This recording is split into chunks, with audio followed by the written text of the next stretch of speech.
Zabijácká chřipka udeřila.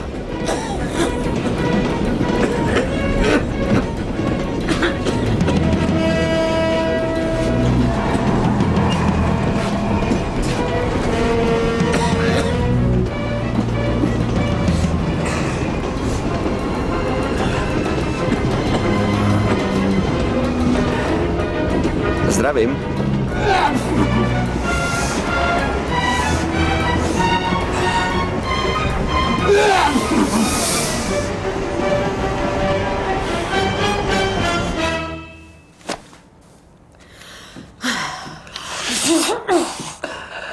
Jak se cítíš?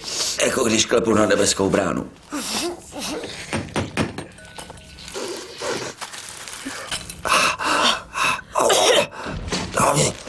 A podívejme, kdo přišel. Pojďte dál, oba dva. Dobrý den, paní Koneliová. Šťastné díku vzdání. Jak se daří? Velkolepě. Ale jak se máte vy dva? Vy vypadáte skutečně špatně. Ne, jenom dobře. Přinesli jsme vám nějaký popcorn. Jak milé, zbožňují popcorn, stejně jako Ryšánek. Tak, měla jste hezkou sváteční večeři? Ano, drahoušku. Ta milá italská dáma z pošty mi přinesla opravdu luxusní pokrm. Jediný problém je, že ta krutí kostřička neprošla drtičkou. To je proto, že vy nemáte drtičku. Nemám?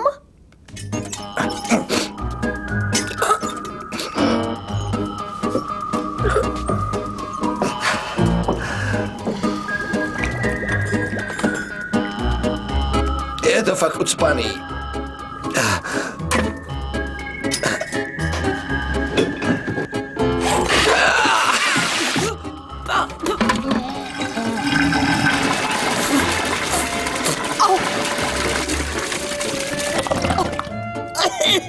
Tak jo.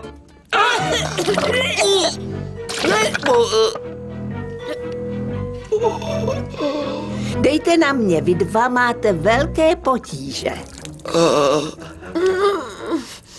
Ještě, že mě strážník Dan vzal na to očkování proti chřipce.